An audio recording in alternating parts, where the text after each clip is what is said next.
दोस्तों, यह कहानी उन लोगों के लिए है जो लोग अपने जीवन से संतुष्ट नहीं हैं। यदि आप भी अपने जीवन से संतुष्ट नहीं हैं और सोचते हैं कि दुनिया के सारे लोग आपसे कहीं ज़्यादा सुखी हैं, तो इस कहानी को लास्ट तक ध्यान से सुनना।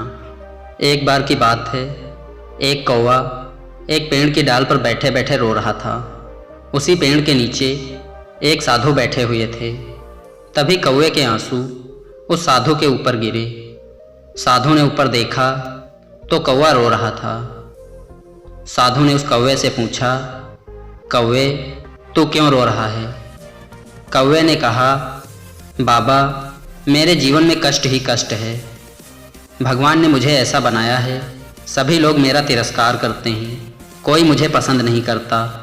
मेरे काले रंग और कर्कश आवाज़ के कारण लोग मुझे अपने घरों पर बैठने नहीं देते।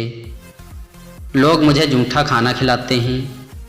कौवे की बात सुनकर साधु ने कहा, सभी को भगवान ने अलग अलग बनाया है और सबको अलग अलग कुशलता भी दी है। इसी प्रकार तुम्हें भी कुशलता दी है और पक्षियों की भी तुम्हारी तरह अलग अलग परेशानियां हैं। कौवे ने साधु से कहा, नहीं साधु महाराज, मुझसे अच्छे तो बाकी सभी पक्षी हैं जिन्हें लोग पालते हैं और लोग हमसे ज़्यादा पसंद करते हैं। मुझे कौन सा लोग पसंद करते हैं? मेरी तो ज़िंदगी ही खराब है। साधु ने कहा, अच्छा ठीक है, अब तुम ही बताओ तुम्हें कौन सा पक्षी बनना है। मैं तुम्हें अपनी शक्ति से वही पक्षी बना दूंगा। कौवे ने कहा, महाराज, मुझे हंस बना दीजिए।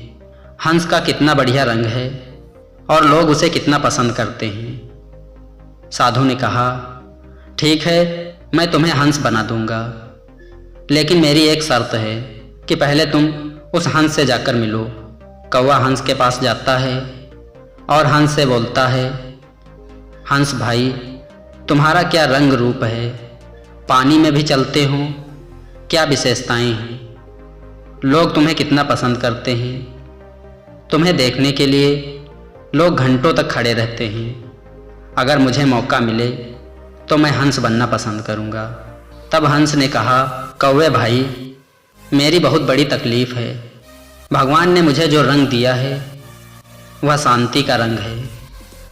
मुझे अपना रंग देखकर हरदम यही एहसास होता है जैसे कोई मर गया हो, और सफ़ेद रंग होने के कारण कोई फ़ोटो भी नहीं खींचता और मैं दूर से किसी को दिखता भी नहीं हूँ। सफ़ेद रंग के कारण मुझे बहुत सारी तकलीफ़ें हैं। कौवे ने कहा, तुम्हें भी सफ़ेद रंग से तकलीफ़ है? हंस ने कहा, हाँ भाई, हमें बहुत बड़ी तकलीफ़ है।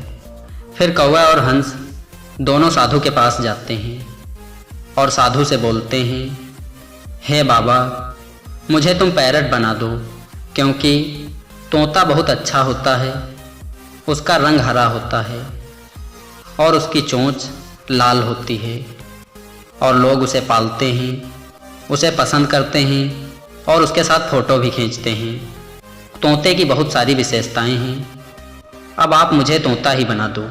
लेकिन साधु महाराज बोलते हैं कि मैं तुम्हें तोता तो बना दूंगा, लेकिन उससे पहले मेरी एक शर्त है कि तुम उस तोते से जाकर मिलो जो तुम्हें सबसे अच्छा लगता है। हंस और कौवा दोनों एक तोते से मिलने के लिए चल देते हैं। काफ़ी देर चलने के बाद एक पेड़ पर बहुत सारे पक्षी बैठे होते हैं। उसमें वह तोते को ढूंढते हैं और 4-5 चक्कर लगा देते हैं।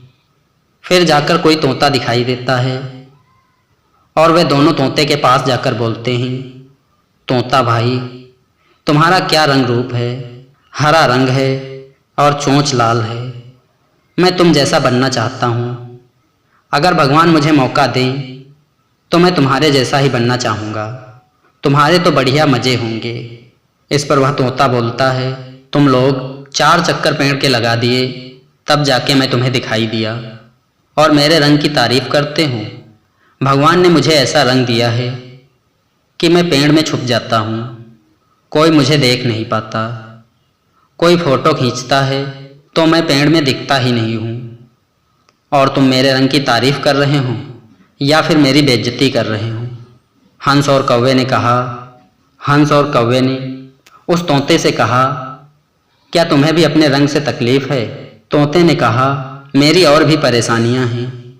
लोग मुझे पकड़ने के लिए हरदम घूमते रहते हैं, इसलिए मुझे बचकर रहना होता है। लोग जाल बिछाए रहते हैं, मुझे पल पल सतर्क रहना पड़ता है। इस तरह फिर तीनों पक्षी साधु के पास जाते हैं और फिर साधु से बोलते हैं, महाराज एक मौका और दीजिए, हम लोगों को मोर बना दीजिए। मोर बढ़िया पक्षी है, लोग उसका सम्मान करते हैं, या तो भारत का राष्ट्रीय पक्षी भी है। तो फिर से साधु की वही शर्त होती है कि मैं तुम्हें मोर तो बना दूंगा, लेकिन तुम एक बार मोर से जाकर मिलो। तीनों जाकर मोर को ढूंढने लगते हैं। जंगल में उसे जैसे तैसे करके एक मोर गड्ढे में छुपा हुआ मिलता है। तीनों उस मोर से कहते हैं, मोर भाई तुम इस गड्ढे में क्यों छुपे हुए हो? उन तीनों की बात सुनकर मोर कहता है, ध्यान से देखो, उन झाड़ियों के पीछे एक शिकारी खड़ा हुआ है और वह मुझे ही ढूंढ रहा है। मुझे अपने भारी वजन और पंखों से बहुत परेशानी है और अभी उस शिकारी ने हमारे एक साथी को मार दिया है और उसके पंख नोच कर रख लिया है।